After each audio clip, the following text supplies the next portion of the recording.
আপনাদের সামনে মহাগ্রন্থ কুরআন এবং হাদিসের আলোকে মূল্যবান বয়ান পেশ করবেন আজকের ঐতিহাসিক মাহফিলের বিশেষ মেহমান ইসলামী আন্দোলনের অত্যন্ত প্রহরী কক্সবাজার বিজিবি ক্যাম্প শিক্ষার বড়া কেন্দ্রীয় জামে মসজিদের সম্মানিত খতিব জনাব হযরত মাওলানা আব্দুর রহিম বশরী সাহেব বারাকাল্লাহু ফি হায়াতিহি। أعوذ بالله من الشيطان الرجيم بسم الله الرحمن الرحيم ألهاكم التكاثر حتى زرتم المقابر كلا سوف تعلمون ثم كلا سوف تعلمون كلا لو تعلمون علم اليقين لترون الجحيم ثم لترونها عين اليقين ثم لتسألن يومئذ عن النعيم. صدق الله المولانا العظيم. وقال تعالى إن الله وملائكته يصلون على النبي يا أيها الذين آمنوا صلوا عليه وسلموا تسليما اللهم صل على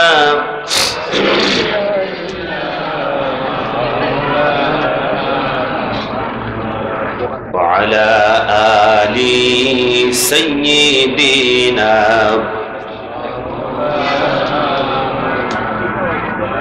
আপনারা কি খাওয়া দাওয়া করেছেন? আজকে খাওয়া দাওয়া করে আসছেন? পুরুষের মতো আওয়াজ করে কণ্ঠটাকে ছেড়ে দিয়ে দরুদ পড়তে হবে। দরুদ পড়লে খুশি হন কে? আওয়াজ দিয়ে বলুন, খুশি হন কে? আল্লাহ। আল্লাহ পাক সুবহানাহু ওয়া তাআলা তিনি তো আমাদের স্রষ্টা। আমাদের স্রষ্টাকে, এই বিশ্বজাহানের স্রষ্টাকে, ওই আল্লাহ কোনো কাজ করেন, আল্লাহ আমাদের সাথে কাঁধে কাঁধ মিলিয়ে একটা কাজ করেন শুধু, সেটা হচ্ছে স্বয়ং আল্লাহ আমাদের নবীর উপর কি পড়েন? দরুদ পড়েন। সেই দরুদ পড়তে হয় মহাব্বতের সাথে। অনেক মানুষ দোকানপাটে রাস্তাঘাটে শয়তান ধরে রেখেছে। দুনিয়াবি স্বকীয়তা হচ্ছে এই দরুদের আমরা যদি মহাব্বতের সাথে কণ্ঠটাকে ছেড়ে দিয়ে পুরুষের মতো আওয়াজ করে পড়ি, আল্লাহ পাক সুবহানাহু ওয়া তাআলা যাদেরকে শয়তান ধরে রেখেছেন হয়তোবা তাদেরকে ওই মাহফিলে আসবার সুযোগ করে দিবেন ইনশাআল্লাহ। এজন্য আওয়াজ দিয়ে পড়ি, আল্লাহুম্মা সাল্লি আলা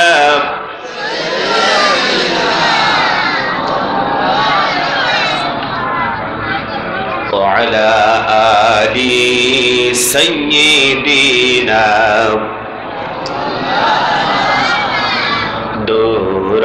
দুরারবের মরুর বুকে একটি ফোঁটা ফুল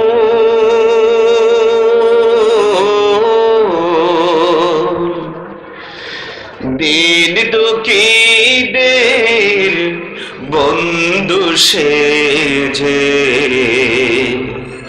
মুহাম্মদ রাসূল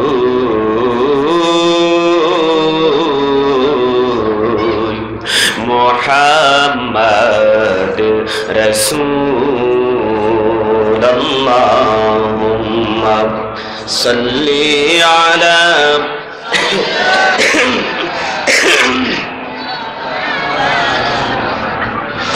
وعلى آل سيدنا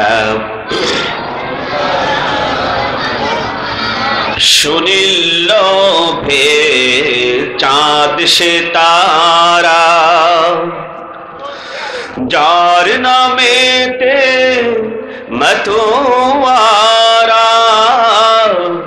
শুনিল ভে চাঁদ সে তারা যার নামেতে মতোয়ারা যারা গমন খবর পেয়ে যারা গমন খবর পেয়ে হাসে আলম কুল মুহাম্মদ রাসূল আল্লাহুম্মা সাল্লি আলা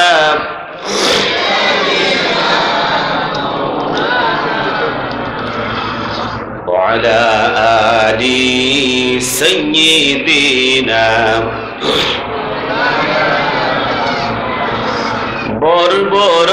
বর্বরতার পাষাণ বুকে মোর তো মানুষ ধুকে ধুকে বর্বরতার পাষাণ বুকে মোর তো মানুষ ধুকে ধুকে তাদের দিল আলোর দিশা তাদের দিল আলোর দিশা বাংলো হাজার ভুল মুহাম্মদ রাসূল আল্লাহুম্মা সাল্লি আলা سيدنا مولانا محمد وعلى آل سيدنا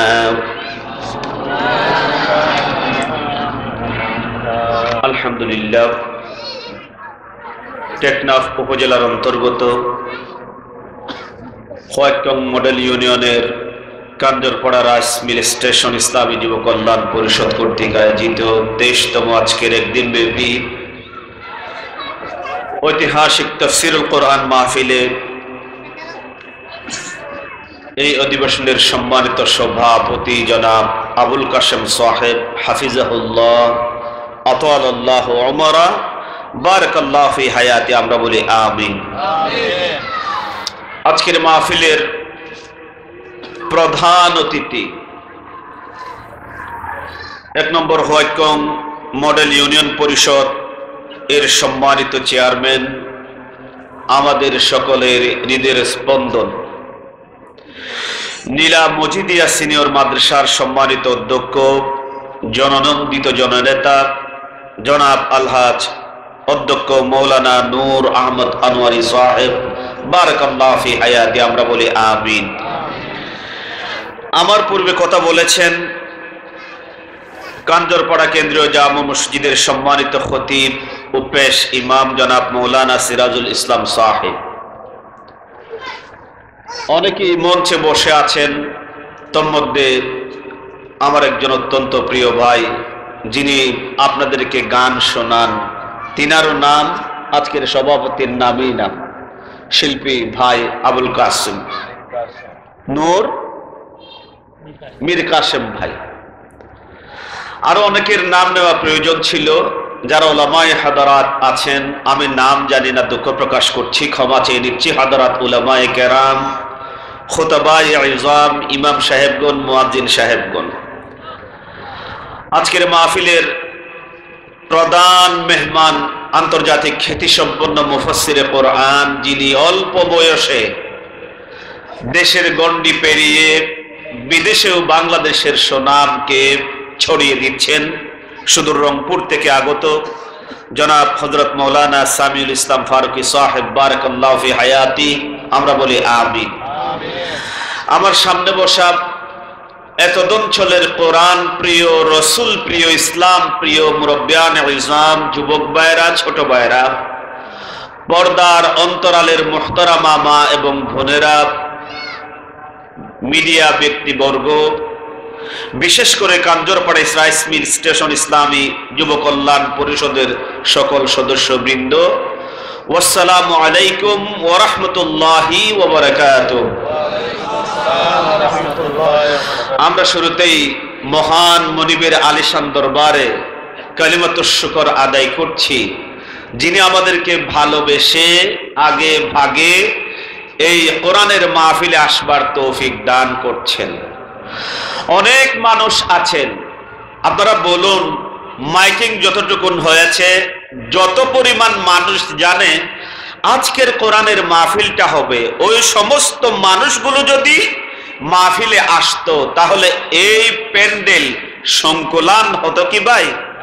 হতো না। কপাল পোড়া তারা, আসমানের নিচে জমিনের উপরে তাদের চাইতে কপাল পোড়া আর কেউ হতে পারে না, যারা নিজেদেরকে মুমিন দাবি করার পরে কোরআনের মাহফিলে আসতে পারে না। বরং আল্লাহ পাক সুবহানাহু ওয়া তাআলা যারা কোরআনের মাহফিলে আলোচনায় আসতে পারে না তাদেরকে জালিম আখ্যা দিয়েছেন। কি আখ্যা দিয়েছেন? জালিম। কার কথা? আল্লাহ রাব্বুল আলামিন বলেন, ওয়ামান আযলামু মিম্মান যুক্কিরা বিআয়াতি রাব্বিহি ফাআরাদা আনহা ওয়া নাসিয়া মা কদ্দামাত ইয়াদাহু। সূরা কাহফ 57 নম্বর আয়াতে আল্লাহ বলছেন, তার চাইতে জালিম আর কে হতে পারে বড়, যখন তাদেরকে কোরআনের আয়াত দিয়ে ওসিয়ত করা হয়, নসিহা করা হয়, তারা সেখানে উপস্থিত হতে পারে না। তাদের চাইতে বড় জালেম আর কেউ হতে পারে না। কার কথা? আসতে বলুন, কার কথা? আল্লাহ বলছেন কোরআনের এই আলোচনা এর মাধ্যমে যখন তাদেরকে উপদেশ দেওয়া হয়, সেখানে যারা উপস্থিত হতে পারে না, এদের মতো বড় জালেম আর কেউ হতে পারে না। কথা কার? এই অবস্থায় একজন ইমানদার কখনো আল্লাহর কোরআন দিয়ে যেখানে উপদেশ দেওয়া হয় সেখান থেকে বিমুখ থাকতে পারে না, পারে না, পারে না। ঠিক কিনা বলুন? এজন্য মাইকের আওয়াজ যতটুকুন যাচ্ছেন, দিনদার ভাইয়েরা যারা আছেন নিজেকে ইমানদার পরিচয় দেন, মুমিন পরিচয় দেন। আপনাদেরকে অনুরোধ জানাচ্ছি, তাড়াতাড়ি হামাগুড়িকে হলেও আপনারা এই মাহফিলের স্থলে চলে আসুন। আল্লাহ তাদেরকে আসবার তৌফিক দিন। আমরা বলি আমিন। যে মহান মনিব আমাদেরকে আগে বাগে কবুল করলেন, তারই শিখিয়ে দেওয়া ভাষায় শুকরিয়া আদায় করছি। আমরা সকলেই পড়ছি আলহামদুলিল্লাহ। আরেকটু আসতে বলি আলহামদুলিল্লাহ। সদা সর্বদা শুকরিয়া আদায় করবো কার?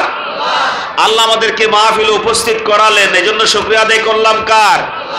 আল্লাহ আমাদেরকে নামাজ কায়েমের আন্দোলনে শামিল করাবেন, শুকরিয়া আদায় করবো কার? আল্লাহ আমাদেরকে নিরাপদ রেখেছেন, শুকরিয়া আদায় করবো কার? মানুষদেরকে জুলুম করে শুকরিয়া আদায় করবো কার? ডাকাতি করে শুকরিয়া আদায় করবো কার? ঠেলাঠেলি করে শুকরিয়া আদায় করবো কার? ডাকাতি করে মানুষদেরকে জুলুম করেন নাকি আপনারা? একটু শুনতে হবে, খেয়াল করতে হবে। জুলুম জায়েজ, ঠেলাঠেলি অন্যায়। তো আপনারা বললেন আপনারা জুলুম করে আল্লাহর শুকরিয়া আদায় করবেন, একটু খেয়াল করা লাগবে। আমরা আল্লাহর শুকরিয়া আদায় আবার করছি, আমরা সকলেই বলছি আলহামদুলিল্লাহ। আমরা আল্লাহর শুকরিয়া আদায় করবার পর আপনাদের দৃষ্টি আকর্ষণ করছি, আপনাদের এই কাঞ্জরপাড়া সহ বাংলাদেশের গণ্ডি পেরিয়ে সারা বিশ্বের অবস্থা যদি আপনারা দেখেন, নিশ্চয়ই দেখবেন মানুষগুলো এখন বিভিন্ন প্রতিযোগিতায় লিপ্ত আছে নাকি নাই? কিসের প্রতিযোগিতা? মানুষেরা সম্পদের পাহাড় গড়বার প্রতিযোগিতায় লিপ্ত আছে, মানুষেরা ক্ষমতা ধরে রাখবার প্রতিযোগিতায় লিপ্ত আছে, মানুষেরা দেশ দখল করবার প্রতিযোগিতায় লিপ্ত আছে, নিজের বড়ত্বকে প্রকাশ করবার প্রতিযোগিতায় মানুষেরা আজ লিপ্ত আছে নাকি নাই? মানুষদেরকে দেখবেন টাকার পাহাড়েই চড়তে হবে আমাকে, ন্যায় হোক অন্যায় হোক আমার টাকা চাই আর টাকা চাই, এরকম মানুষ আপনাদের এলাকায় নাই। আমাদের দেশে এরকম মানুষ নাই। 5 বছর নয়, প্রয়োজনে 15, 20, 35, 45, 100 বছর যতদিন বেঁচে থাকি ততদিন আমাদেরকে ক্ষমতায় থাকতে হবে, এরকম আছে নাকি নাই? একটু জিকির করি লা ইলাহা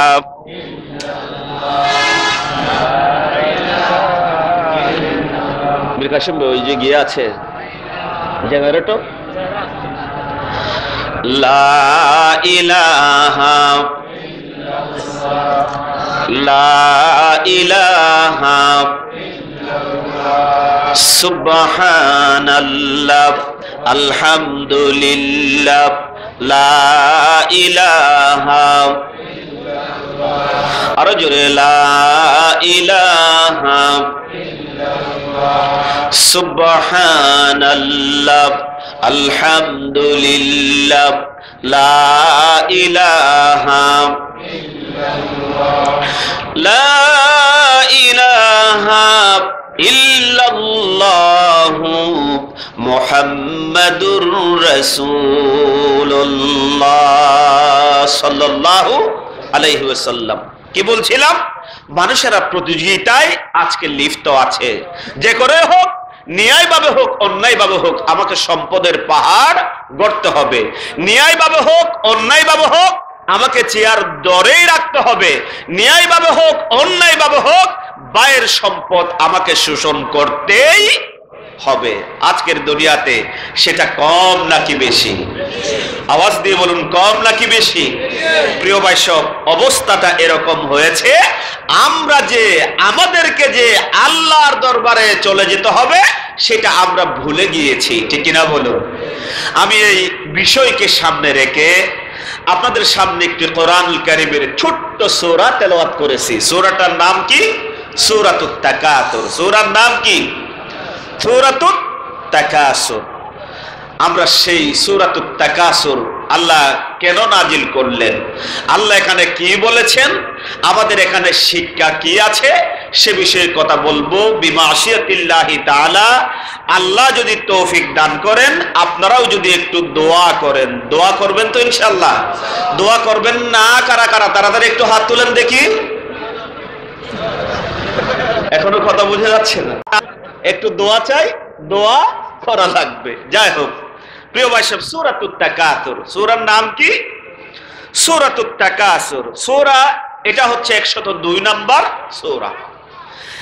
এই সূরা তাকাসুরের মধ্যে আয়াত আছে 8টি। আয়াত সংখ্যা কত? 8টি। এই সূরার মধ্যে শব্দ আছে 28টি, আবার হরফ আছে 122টি। কয়টা হরফ আছে? যেহেতু এটা তাফসীরুল কোরআন মাহফিল নাম দেওয়া হয়েছে, তাফসীর করবার যোগ্যতা আমার নাই, এরপরেও চেষ্টা করব ইনশাআল্লাহ। 122টি হরফ আছে। আচ্ছা, আপনাদেরকে যদি প্রশ্ন করি, আপনাদের কি জানা আছে যে কোরআনের একটা হরফ যদি কেউ পড়ে ন্যূনতম কয়টা সওয়াব হয় তার বলেন দেখি? মাশাআল্লাহ, আপনারা তো জানেন।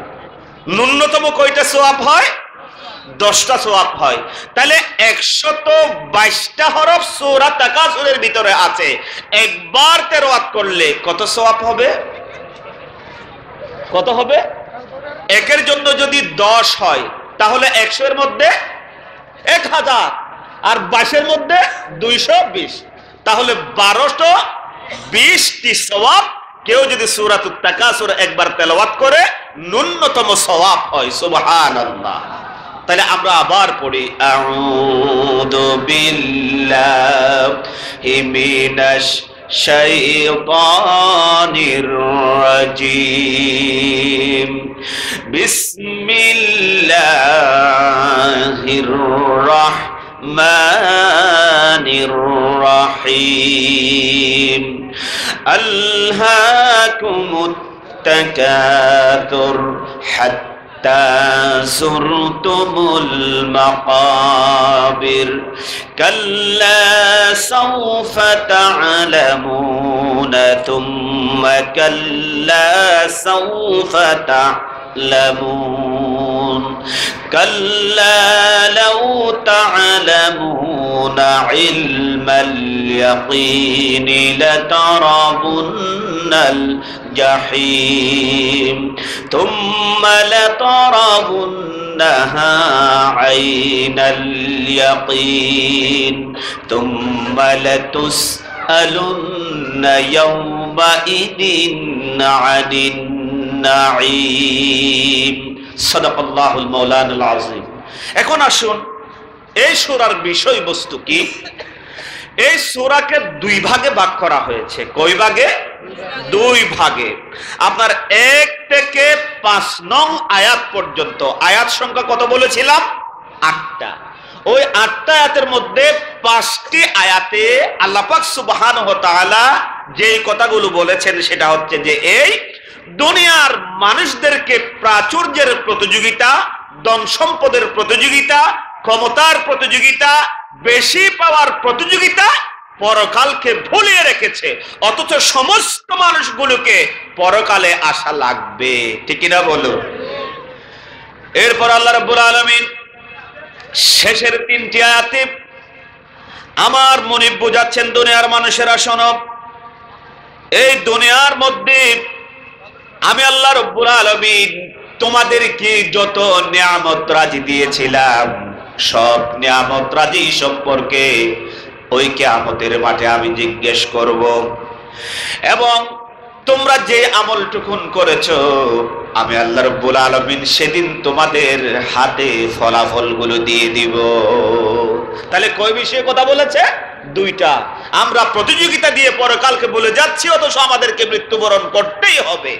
এরপরে দ্বিতীয় বলছেন, এত নিয়ামত তোমাদেরকে দিলাম, আল্লাহর দেয়া নিয়ামত আমরা কি গুণে শেষ করতে পারবো? ভাই, কত নিয়ামত তিনি আমাদেরকে দিয়েছেন। আল্লাহ বলছেন, এই দুনিয়ায় আমার নিয়ামত খেয়ে পড়ে ব্যবহার করে তোমরা যে এখানে আসছো আমার কাছে, আমি সেই দিন সব নিয়ামতের হিসাব নিব। কথাকার? কথাকার? এখন আসুন একটু ব্যাখ্যায় ঢুকি। আল্লাহ রাব্বুল আলামিন বলেন, আল্লাকুমুত তাকাতুর।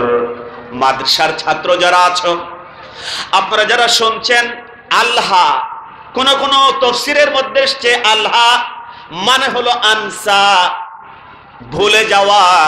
কুম মানে হলো তোমরা, তোমরা ভুলে গিয়েছো। আবার আল্লাহ শব্দটি এসছে লাহুন থেকে, আরবি লাহুন থেকে আল্লাহ শব্দটি এসছে। লাহুন বলা হয় এমন সব ভ্রান্ত বিষয় যাতে বিশেষ কোনো উপকার নাই। এমন বিষয়কে আরবিতে লাহুন বলা হয় যেটার মধ্যে কোনো উপকার নাই। যেমন আপনারা মাছ ধরবেন জাল পেতে, জাল মেরে মাছ ধরেন না আপনারা। এখন যদি সারাটা দিন একজন মানুষ রাস্তার উপরে যেখানে পানি নাই সেখানে জাল মারে, মাছ পাবে? কথা বুঝলেন না? কথা বলুন না, মাছ পাবে? এখন মীর কাসেম ভাই যদি সেখান দিয়ে যায়, রাস্তার মধ্যে যদি কাউকে জাল মারতে দেখে বলবে, আহারে বোকা, তুই এ ভ্রান্ত কাজ কিভাবে করিস? জম্মের মতো যদি তুই রাস্তায় এখানে জাল ফেলিস, মাছ পাবি, যেহেতু এখানে পানি তো নাই। ঠিক কিনা বলুন?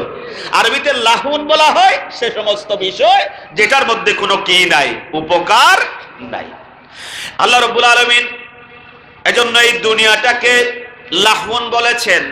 যেমন কোরআনুল কারীমের মধ্যে এসেছে, আল্লাহ রাব্বুল আলামিন বলেন, ইন্নামাল হায়াতুদ দুনিয়া লাইবুন ওয়া লাহউন। আল্লাহ রাব্বুল আলামিন বলেন, দুনিয়ার মানুষেরা শোনো, আমি আল্লাহ তোমাদেরকে জানান দেই, এই দুনিয়ার জীবনটা খেল এবং তামাশা ছাড়া আর কিচ্ছু নয়। এটা হচ্ছে খেল তামাশা, এটার কোনো উপকার নাই। হ্যাঁ, উপকার যদি পেতে চাও তাহলে কার পথে চলতে হবে? চিল্লাই বলুন, কার পথে চলতে হবে? আমার ভাইয়েরা, এখন আসুন, আল্লাহ রাব্বুল আলামিন বলেন, আল্লাহকুম, তোমরা ভুলে আছো। এই যে কুম শব্দ বলেছেন, তাফসিরে মাজহারির ভিতর আসছে, আল্লামা পানিপতি রহিমাহুল্লাহ তিনি বলেছেন এখানে কুম বলতে 4টা জাতিকে বোঝায়। কয় জাতি? আরো আওয়াজ দিয়ে বলুন, কয় জাতি? 4টা জাতিকে বোঝায়। 1 নম্বর হলো কাফির, 2 নম্বর হলো মুনাফিক, 3 নম্বর হলো মুশরিক এবং 4 নম্বর হলো ফাসিক। আল্লাহ রাব্বুল আলামিন বলছেন আল্লাহকুম, ও কাফিররা, ও মুনাফিকরা, ও মুশরিকরা, ও ফাসিকরা, তোমরা এমন কাজ করো যেটা তোমাদের কোনো উপকার দেবে না। এটা ভ্রান্ত বিষয়। তোমরা ভুলে গিয়েছো। এখন আমাদের ভিতরে যদি আপনাদেরকে প্রশ্ন করি এখানে কাফির আছে নাকি নাই? আমাদের ভিতরে কোনো কাফির আছে? কথা বলুন না কেন, কোনো কাফির আছে? আমি যদি বলি আমার মুরব্বী বাবাজি সভাপতি কাফির, তিনি আমাকে ধরবেন না? হুজুর আপনি আমাকে কাফির বানানোর জন্য আসছেন, এখানে কি শুরু করেছেন আপনি বলবেন নাকি বলবেন না? এখানে আল্লাহকুম 4টা পর্যায়কে বোঝায়, স্তরকে বোঝাচ্ছে। একটা হলো কাফির, একটা হলো মুনাফিক, একটা হলো মুশরিক, আর একটা হলো ফাহিশ। এখন খেয়াল করুন, কাফির আমাদের কাছে নাই। আপনি যদি কাফির দেখতে চান, খ্রিস্টান দেখতে চান, তাহলে আপনাকে চলে যেতে হবে আমেরিকায়। নির্ভেজাল খ্রিস্টান আছে নাকি নাই? আপনি যদি ইহুদি দেখতে যান, আপনাকে ইসরায়েল। আপনি যদি মুশরিক দেখতে চান, আপনাকে ওই আমাদের প্রতিবেশী দেশ ভারতে চলে যেতে হবে। কিন্তু এই বাংলাদেশে 2টা দল এখনো আছে, তোর মধ্যে একটা হলো মুনাফিক আর একটা হলো ফাহিশ। আছে নাকি নাই? আপনি যদি মুনাফিক খুঁজেন তাহলে বাংলাদেশে দেখতে হবে। কোথায় দেখতে হবে? খ্রিস্টানদের মধ্যে মুনাফিক নেই, এরা খ্রিস্টান, সবাই খ্রিস্টান। ওই ইসরায়েলের সব ইহুদি। মুনাফিক পাবেন সেখানে যেখানে আছে মুসলমান। ঠিক না বলো? মুনাফিক কাকে বলে? আপনাদের এই এলাকায় মুনাফিক মনে হয় নাই? আওয়াজ দিয়ে বলুন, নাই। মুনাফিক খুবই খারাপ। মুনাফিক নাফাকুন শব্দ থেকে এসেছে। আপনারা সৌদি আরব গিয়েছেন, এরকম কোন ভাই এখানে যদি থেকে থাকেন একটু হাত তুলে দেখান তো। সৌদি আরব গিয়েছেন? হে মাশাআল্লাহ। সৌদি আরব যারা গিয়েছেন নিশ্চয়ই গাড়িতে চড়বার সময় কতগুলো রাস্তা দেখেছেন, বিশাল বিশাল পাহাড় কেটে করা হয়েছে সুড়ঙ্গ। এক দিক দিয়ে ঢুকে অন্য দিক দিয়ে বের হওয়া যায়। এটাকে বলা হয় আরবিতে নাফাক, তারিক নাফাক, সুড়ঙ্গ রাস্তা। আর মুনাফিক বলা হয় এরা বোঝাও যাবে না, বেশ ভূষায় একেবারে আল্লাহর ওলি, কিন্তু যেখানেই ঢুকে সেখানে অশান্তি আর অশান্তির সৃষ্টি করে। আছে নাকি নাই? আল্লাহ রাব্বুল আলামিন তাদেরকেও বলছেন, আর বলছেন ফাহিশদেরকেও, পাপাচারীরা তোমরা কি বুঝো না এত পাপ করো, অন্যায়ভাবে সম্পদ অর্জন করো, ইয়াবা বিক্রি করে, বাবা বিক্রি করে, সীমানা ঠেলে, আর তোমরা মানুষের অধিকার ছিনিয়ে নিয়ে তোমরা ক্ষমতাকে দখল করো। ঠিক না বেটি? আল্লাহ রাব্বুল আলামিন তাদেরকে বলছেন আল্লাহকুম, তোমরা ভুলে গিয়েছো নাকি? একথা ভুললে চলবে না। এরপরে আল্লাহ রাব্বুল আলামিন বলছেন, খেয়াল করুন, 4টি কওমকে বলছেন কাফির, মুনাফিক, মুশরিক আর ফাহিশ, যারা গুনাহ করে। তোমরা ভুলের মধ্যে আসছো। মনে রাখবেন কিয়ামত থেকে আপনার এই দুনিয়ার সৃষ্টি থেকে হযরত আদম আলাইহিস সালাম থেকে শুরু করে সমস্ত নবীদের যুগ, আমার নবীর যুগ, আজকে এবং কিয়ামত অবধি এই 4টি দলে মানুষ বেশি আছে নাকি নাই? সব সময় খারাপ মানুষের পাল্লা বাড়ি বেশি হয়। আপনি যদি এই কান্দর পড়া মানুষ গুণন কে ভালো কে খারাপ, দেখবেন 100 এর মধ্যে 5 জনও পিওর আল্লাহওয়ালা পাবেন না। ঠিক কিনা বলুন? সব খারাপ দলের ভারী, খারাপ দলের সংখ্যা ভারী হয়। এবং দেখবেন যে এই বাংলাদেশে যদি একদিকে আল্লাহর কোরআনকে রাখা হয়, আরেক দিকে আল্লাহর কোরআনের বিপরীত কি করা হয়, সেন্টিমেন্ট নেওয়া হয়, অন্য কথায় ভোট করা হয়, তাহলে আল্লাহর কোরআনের পক্ষে ভোট বেশি পড়বে নাকি কম? কথা বলুন না, বেশি না কম? শুধু তো ভোট পড়া দূরের কথা, ভোট দেওয়া তো দূরের কথা, আমরা এখন এত ডিজিটালাইজ হয়ে গিয়েছি, আমরা কিন্তু কেন্দ্রেও যাওয়া লাগে না। গেল নির্বাচন আপনারা দেখেছেন, একটা বিষয় খুব বেশি ভাইরাল হয়েছে। সাংবাদিক আসলে রিয়েল নাকি এটা মস্করা করেছে জানি না, তবে আমি এতটুকু নিশ্চিত মস্করা করলেও এটার সত্যতা আছে। যেমন একটা ভোট কেন্দ্রের পাশে ছিল একটা কবরস্থান। কি স্থান? কবরস্থান বুঝেন তো আপনারা? কবরস্থান ছিল।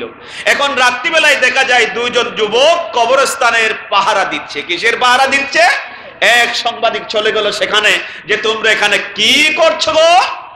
ওই যুবকটা বলছে, আমি এখানে দাঁড়িয়ে আছি, যে কোনো সময় আমার বাবা আমার ভাই এখান থেকে বেরিয়ে আসতে পারে। কেন? কালকে হচ্ছে নির্বাচন। কালকে কি নির্বাচন? বিগত নির্বাচন আমাদের অভিজ্ঞতা হয়েছে, আমার মৃত বাবা আমার মৃত ভাই এসে তারা ভোট দিয়ে গিয়েছিল, এবারও তারা আসবে, এজন্য আমি এখানে দাঁড়িয়ে আছি। ঠিক না ভাই? ঠিক। আহারে মুসলমান, আহারে মুসলমান, আদৌ কি কোন মৃত মানুষ এই কবর থেকে আবার ফিরে আসে? ভাই কথা বলুন না কেন? ফিরে আসে? আসে না। কিন্তু আমার দেশে সম্ভব। ঠিক না বেটি? কেন বললাম? কারণ আমার দেশে ভালো মানুষ বেশি। ঠিক না বেটি? ভালো মানুষ বেশি। আমার ভাইরা খেয়াল রাখবেন, অনেক সময় দেখা যায়, আল্লাহ না করুন, আমি বেনামাজি, আমি হারামখোর, আমি সুদখোর নির্বাচন করলাম, আবার বিপরীত পক্ষে আমার বিপক্ষে দাঁড়িয়েছেন সভাপতি। এখন আমার পাল্লা বাড়ি, কারণ খারাপের পাল্লা বাড়ি বেশি হয়। অনেক মানুষ আছে, সভাপতি কাশেম সাহেবকে কেন শুধু শুধু আমার ভোটটা দিব? কারণ হলো তিনি তো নির্বাচিত হবে না, যার পাল্লা ভারী বেশি হয় তাকেই দিব। এখন কোরআন কি বলে আপনাকে শুনুন। আল্লাহ রাব্বুল আলামিনের হাবিব বিশ্বনবী মুহাম্মদুর রাসূলুল্লাহ সাল্লাল্লাহু আলাইহি সাল্লাম এই মক্কার জমিনে যখন দ্বীনের দাওয়াত দিচ্ছিলেন, ওই সময় কাফির ছিল বেশি, মুনাফিক তেমন ছিল না। মুনাফিক ছিলই না মক্কার জমিনে। আল্লাহর হাবিব বিশ্বনবী মুহাম্মদুর রাসূলুল্লাহ সাল্লাল্লাহু আলাইহি সাল্লামকে উদ্দেশ্য করে আল্লাহ বলেন, নবী হে, ওয়া ইন তুতি'i আকতারা মান ফিল আরদি ইউদিল্লুকা আন সাবিলিল্লাহ। নবী মনে রাখবেন, যেন আপনি যদি সংখ্যাধিক্য বেশি দেখে কোন দলের অনুসরণ করেন, তাহলে আপনিও আল্লাহর দ্বীন থেকে দূরে সরে যাবেন, আপনাকে গোমরাহ বানিয়ে দেওয়া হবে। মনে রাখবেন, এরকম বড় দল যারা আছে তারা ধারণা প্রসূত কথা বলে, এবং যাই বলে তারা অনুমান ভিত্তিক কথা বলে। ঠিক কিনা বলুন? এটা করব, সেটা করব, ওটা দিব, এটা দিব। দেখা যায় 10 টাকার জিনিস এক লাফে 210 টাকা হয়ে যায়। ঠিক কিনা বলুন? আল্লাহ বলছেন, খবরদার, এ জাতীয় মানুষদের যদি অনুসরণ করো তাহলে তোমাদেরকেও তারা গোমরাহ বানিয়ে দিবে। ঠিক কিনা বলুন? কথা কার? এজন্য আমার আল্লাহ রাব্বুল আলামিন বলেন, শোনো, আল্লাহাকুমুত তাকাসুর, খবরদার তোমরা ভুলে যেও না। এখন আমার ভাইয়েরা, আপনি নিজেকে নিজে প্রশ্ন করেন, আমরা তো কাফির নই, নিশ্চয়ই না, কিন্তু আপনি মুনাফিক কিনা একটু খেয়াল করেন, আপনি ফাহিশ কিনা একটু খেয়াল করেন, আপনি মুশরিক কিনা একটু খেয়াল করেন। আপনি দল ছোট বড় যদি দ্বীনের পক্ষে না যান, আর বড় দল বলে আল্লাহর দ্বীন চায় না যারা তাদের পক্ষে যান, তাহলে আল্লাহর কোরআন অনুযায়ী আপনার মতো সাচ্চা মুনাফিক আর কেউ নাই। ঠিক কিনা বলুন? ঠিক কিনা বলুন? এখন আসুন, আল্লাহ রাব্বুল আলামিন বলছেন, তাকাতুর। তাকাসুর কাকে বলে? তাকাসুর আল কাসরাতু শব্দ থেকে এসেছে। মাদ্রাসার ছাত্র যারা আছো, কাসরা থেকে তাকাসুর আসছে। এটার অর্থ হচ্ছে প্রাচুর্যের প্রতিযোগিতা। এখানে মুফাসসিরিনে কেরামরা শুধু প্রাচুর্যের সম্পদের প্রতিযোগিতাকে তাকাসুর হিসাবে ইন্ডিকেট করেন নাই। তাকাসুর এটা সম্পদের প্রতিযোগিতা হতে পারে, তাকাসুর বাড়াবাড়ির প্রতিযোগিতা হতে পারে, আবার তাকাসুর ক্ষমতার প্রতিযোগিতা হতে পারে, আবার তাকাসুর চেয়ার দখলের প্রতিযোগিতা হতে পারে। আমার বাংলাদেশে চেয়ার দখলের প্রতিযোগিতা মনে হয় নাই। কথা বলুন, আছে নাকি নাই? আলহামদুলিল্লাহ, আপনারা তো বিপ্লবী মানুষ, আপনারা বিপ্লবী মানুষ, আমি জানি।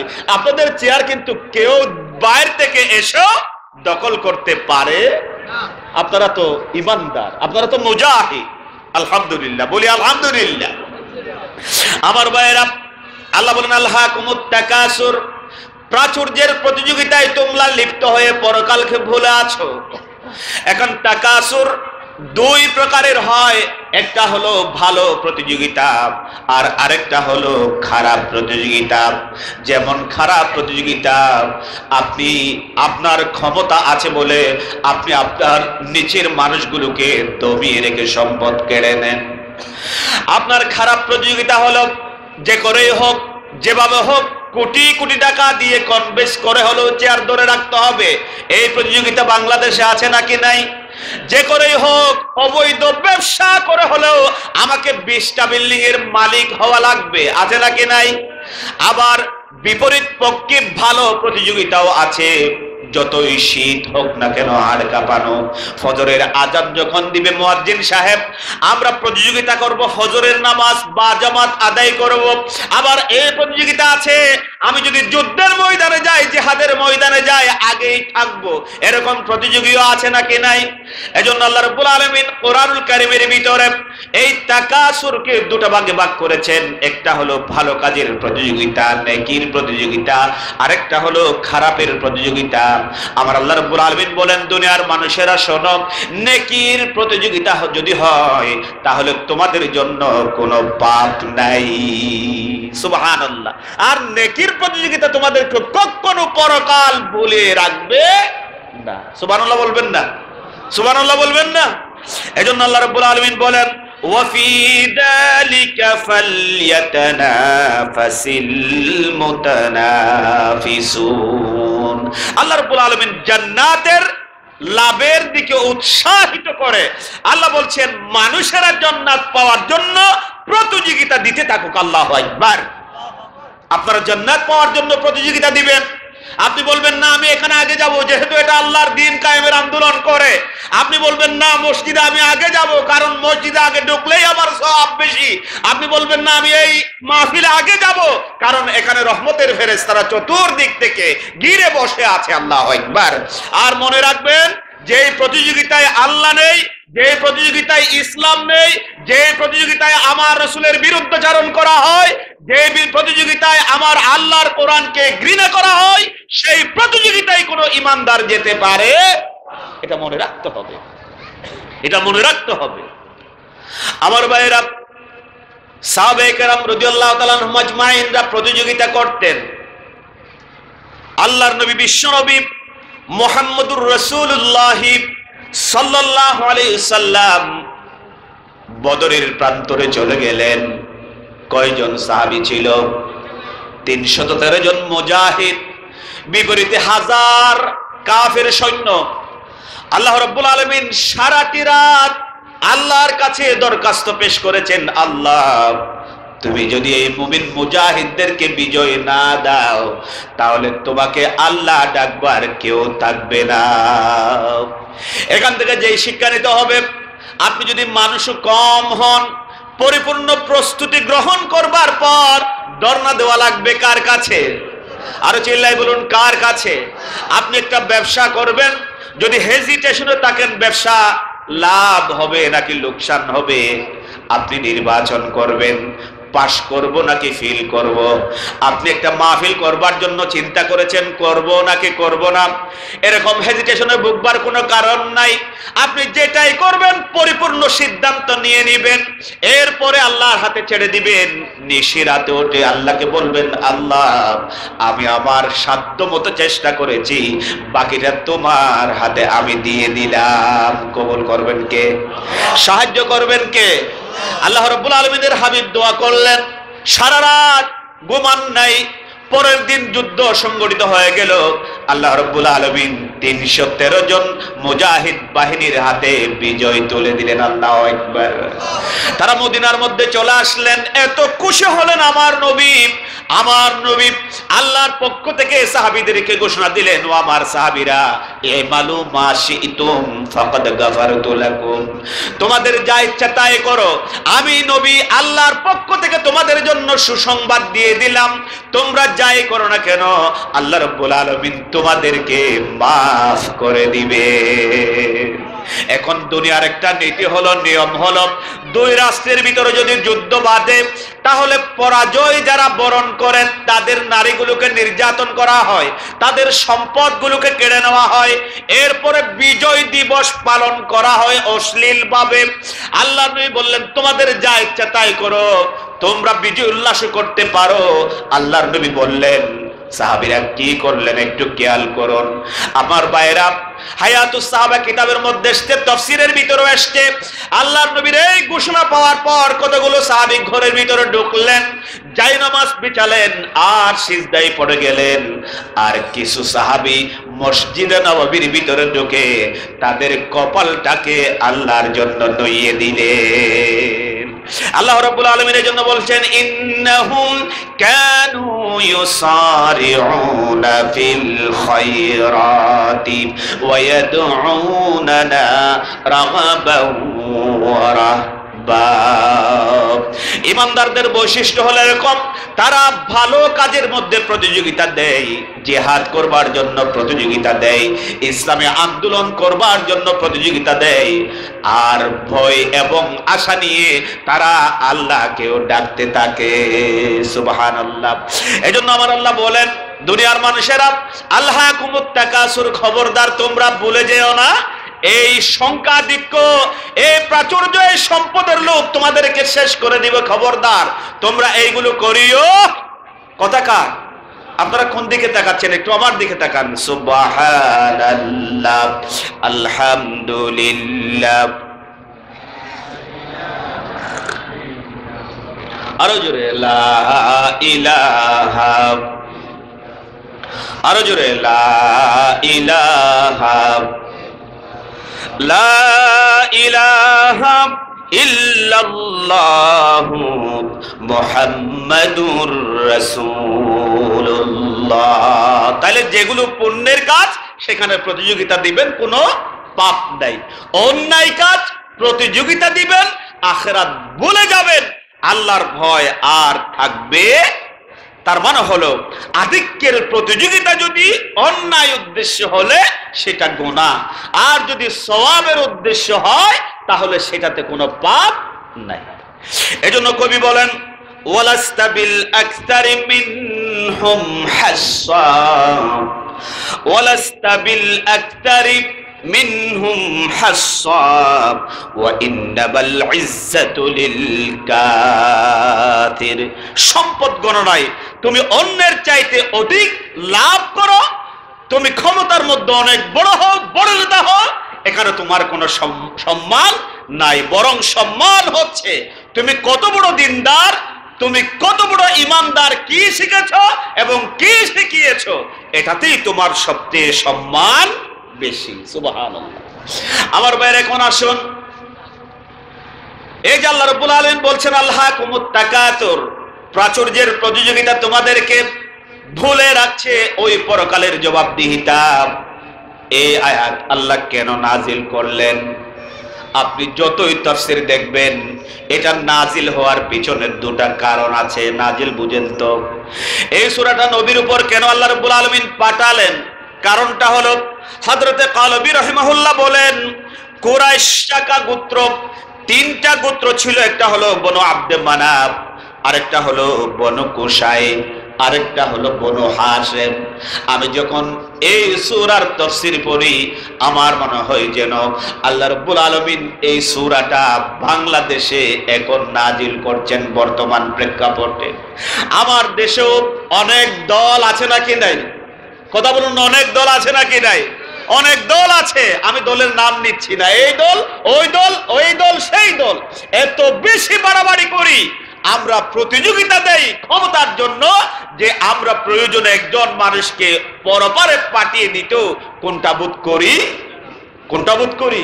হাজার হাজার আলেম, তাদের কোনো দোষ নাই, তাদেরকে জেল বন্দী করা হয়েছে। হাজার হাজার নিষ্পাপ সন্তানের পিতা, তারা পঙ্গু হয়ে গিয়েছে। হাজার হাজার আমাদের মা বোন তাদের স্বামীকে হারিয়েছে। হাজার হাজার মা তাদের সন্তানকে হারিয়েছেন। ঠিক না বলো? আমরা প্রতিযোগিতায় লিপ্ত হয়ে আছি। বনু হাশিম, বনু কুসাই, বনু সাহাম, এটা 3 গোত্র সব সময় ঘুষাঘুষিতে থাকতো। এত বেশি ঘুষাঘুষি দিত, তারা বলতো যে এক সম্প্রদায় বলতো আমাদের সম্পদ বেশি, তখন বনু হাশেম বলতো আমাদের সম্পদ বেশি, বনু কোসাই বলতো আমাদের সম্পদ বেশি। এভাবে প্রতিযোগিতা দিত। এক সময় দেখা গেল দুনিয়ার প্রতিযোগিতা দিতে দিতে তারা বাড়ি ঘর গণনা শুরু করলো।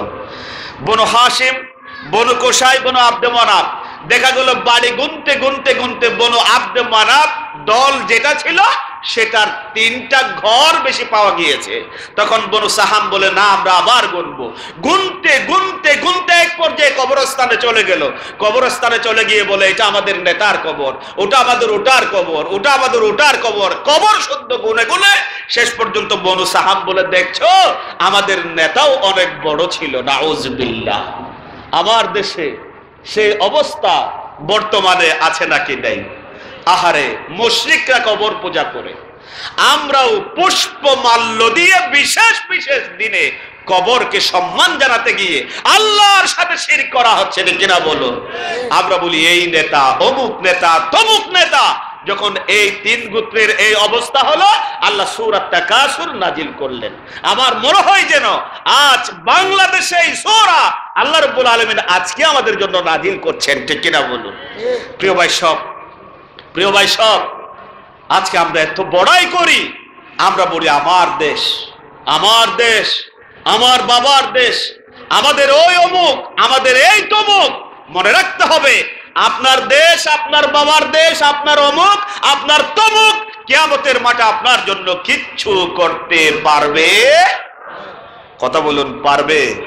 আপনার আমল, আপনার আমল আপনাকে পার পেয়ে দিবে। যদি আমলটা খারাপ হয় তাহলে আপনার পার পাওয়ার কোনো সুযোগ। আমার ভাইয়েরা, তাফসিরে মাযহারি আল্লামা ফানিপতি রাহিমাহুল্লাহ আলহাকুমুত তাকাতুর এই আয়াতের ব্যাখ্যা করতে গিয়ে অসংখ্য হাদিস তিনি নিয়ে এসেছেন। সেখানে তাফসিরের ভিতরে আমি কয়েকটা হাদিস কোট করেছি। হযরত আব্দুল্লাহ ইবনে শিকীর রাদিয়াল্লাহু তাআলা থেকে বর্ণিত, তিনি বলছেন আমি বিশ্বনবী রাসূল কারীম সাল্লাল্লাহু আলাইহি সাল্লামের কাছে গেলাম। আমি দেখতে পেলাম আমার নবীজি সূরাতুত তাকাসুর পাঠ করলেন, তেলাওয়াত করলেন, আর শেষে গিয়ে আল্লাহর নবী রাসূল কারীম সাল্লাল্লাহু আলাইহি সাল্লাম বলছেন ক্বাল ইবনু আদম মালি মালি, বনু আদমরা বলে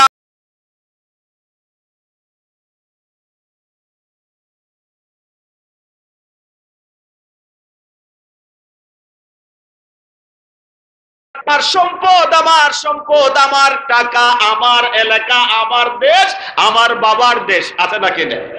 এখানে মালই মানে শুধু সম্পদ নয়, এখানে মাল যদিও বলা হয়েছে সব সেক্টরকে অন্তর্ভুক্ত করে। আমার দেশ, আমার মাল, আমার বাবার দেশ, আমার বাবার টাকা। আমরা বলি না?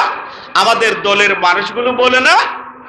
আল্লাহর নবী বলছেন ক্বাল ইবনু আদম মালি মালি, বনু আদমরা বলে আমার সম্পদ, আমার টাকা, আমার দেশ। আল্লাহ রাব্বুল আলামিন বলছেন ও দুনিয়ার মানুষেরা, ও আমার উম্মতেরা শোনো, ও হাল্লাকা মিন মালিক, তোমরা জানো নাকি তোমার প্রকৃত মাল কি? নবীজি আমার বলেন ও আমার উম্মতের লোকেরা শোনো, তোমাদের প্রকৃত সম্পদ হলো 3টা। তাহলে আমাদের প্রকৃত সম্পদ কয়টা? আল্লাহর হাবিব বলেছেন ইল্লা মা আকালতা ফাআফনাইতা আও লাবিস্তা ফাআবলাইতা আও তাসাদদাকতা ফাআমদাইতা। নবী বলছেন বনি আদম শোনো, ও আমার উম্মতের লোকেরা শোনো, তোমরা যে তোমার সম্পদ, তোমার দেশ, তোমার মাল, তোমার এই তোমার অমুক, তোমার অমুক বলো, তোমার অমুক, তোমার তমুক, তোমার সম্পদ বলতে কেবলমাত্র 3টা, যেগুলো তোমরা খাও এবং ওয়াশরুমে গিয়ে বের করে দাও, এটা তোমার। এরপরে তোমার কষ্টার্জিত টাকা দিয়ে সুন্দর সুন্দর যে জামা গায়ে দাও আর ছিঁড়ে ফেলো, সেটাও তোমার। আর নবীজি বলেন ওই পরকালীন সফরের আগে, কবরে যাওয়ার পূর্বে, আল্লাহর সাথে দেখা করতে যাওয়ার আগে তোমার যে সম্পদ আছে সেখান থেকে আল্লাহকে সন্তুষ্ট করার জন্য যেগুলো দান করো, সদকা করো, সেগুলোই হলো তোমার প্রকৃত সম্পদ। আমার ভাইরা, রাসূল বলেছেন এটা। এখন বাস্তবে আসুন, আল্লাহ না করুন আমার এই ভাই 1000 কোটি টাকার মালিক, তিনি যদি আজকে মারা যান, কালকে কবরে যখন তিনি চলে যাবেন, ওই কবরের ভিতরে তার 1000 কোটি টাকার সম্পদ তিনি নিয়ে যাবেন নাকি? কথা বলুন, নিয়ে যাবেন নাকি? আপনি তো লুবাতুর হয়ে যায়, একবার যদি একটা কাপড় পায় আরো 10টা কাপড় চাই, একটা যদি দোকানের মালিক হয় আরো 10টা দোকান লাগবে। মীর কাসিম ভাই একটা দোকান ছিল প্রথমে, এখন ফেসবুকে দেখি 2টা 3টা 4টা বারংবার তিনি দিচ্ছেন। ওই যে ফেসবুক আরেকটা দোকান উদ্বোধন, আরেকটা দোকান উদ্বোধন, এটা তার কিন্তু দোষ নয়, এটা রাসূল বলেছেন। বিশ্বনবী রাসূল কারীম সাল্লাল্লাহু আলাইহি ওয়াসাল্লাম বলছেন, লাউ আন্না লি ইবনি আদম ওয়াদিআম মিন যাহাবিন আহাব্বা আইয়াকুনা লাহু ওয়াদিআন। আল্লাহর নবী বলেছেন, কোন মানুষকে যদি একটা সম্পদের স্বর্ণের পাহাড় দেওয়া হয়, ওটা পাওয়ার পর তার টেন্ডেন্সি হবে এরকম যে আরেকটা যদি স্বর্ণের পাহাড় পাইতাম। ঠিক না বেটি? নবীজি আমার বলেন, লা ইয়ামলাউ ফাহুন ইল্লা তুরাব। বনি আদমের চরিত্র হলো এরকম, ততদিন পর্যন্ত চাইবে যতদিন না তারা ওই জায়গার মালিক হবে। ওই জায়গা কোনটা? যতদিন না কবরে যাবে ততদিন পর্যন্ত তারা সেটা চাইতেই থাকবে। ও আমার ভাইয়েরা, এটা কখনো করবেন না। আপনি একটা দোকান কেন, 10টা দোকান কেন, 1000 দোকানের মালিক হন, কিন্তু চুল পরিমাণ কাউকে জুলুম করে আপনি এটা করতে পারেন না। হাদিসের মধ্যে এসেছে, কেউ যদি একটা ছোট্ট জায়গা আরেকজনের সীমানা টেলে দখল করে নেয়, কেউ যদি আরেকজনের অধিকার হরণ করে, কেউ যদি আরেকজনের সম্মান নিয়ে ছিনিমিনি খেলে, কিয়ামতের দিন কঠিন মুসিবতের সময় আল্লাহ রাব্বুল আলামিন চুল পরিমাণ জায়গার জন্য 7 তবক নিচের জমি তার কাঁধের উপর তুলে দিবেন। কেন এত বাড়াবাড়ি? একবার ক্ষমতা পাইলেই 5 বছর শেষ, আমাকে আরো 5 বছর থাকা লাগবে, এজন্য যত মামলা হামলা প্রয়োজন সব দিব, তারপরেও আমি এই গদি ছাড়বো। আল্লাহ রাব্বুল আলামিনের হাবিব বলেছেন, এই চাওয়াটা বন্ধ হবে সেই দিন যেদিন সে কবরে যাবে।